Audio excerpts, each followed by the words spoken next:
Dah mula buat apa? Asal balik je nak marah. Asal balik je nak marah.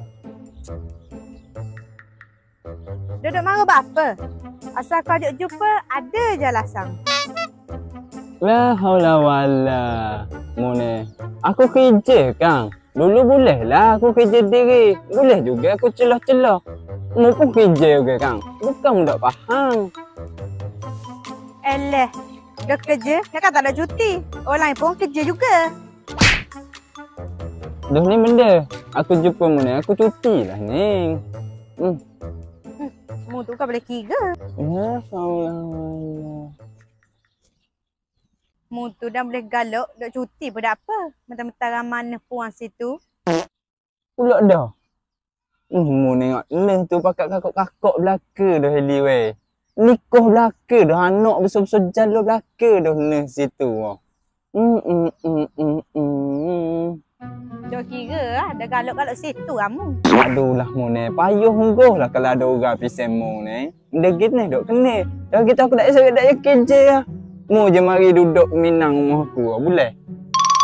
Tak, dulu mu duk acing pun jawab gini dengan aku. Lah ni, berubah dah mu ni, berubah dah. Rumah gua ni pulak mu ni, berubah dia berubah. Masalah aku kerja, faham tak? Kalau mau ada orang lain, mau ayak lalu senang. Ya Allah lah dia ni, aku dok reti bahasa sungguh lah. Aku kerja je lah. Duk apa mu payah dengan nak balas masak?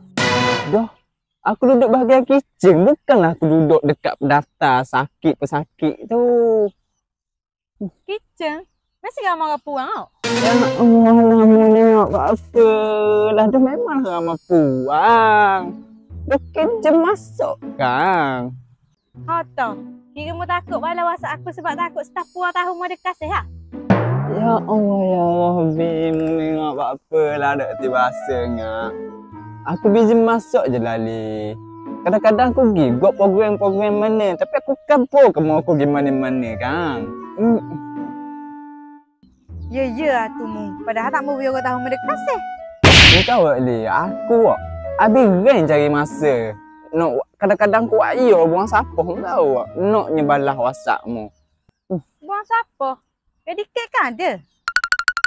Memanglah ada. Kadang-kadang tolong ke dia, siang ke dia. Orang puang kat siapa berat-berat, sabar. Duk siang ke? Orang puang?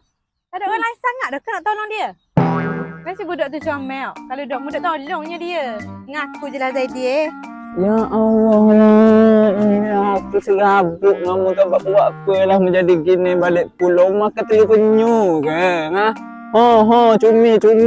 Cumi, patut dia rajin buang sampah, nyapu pita. Memang aku nak mining lah gitu. Jawab je ayang aku, kamu cakap kamu, tak menakut mu. Unggah apa? Jadi aku dah habis cakap dengan mu kalau awak cakap. Tak payah cakap dengan aku.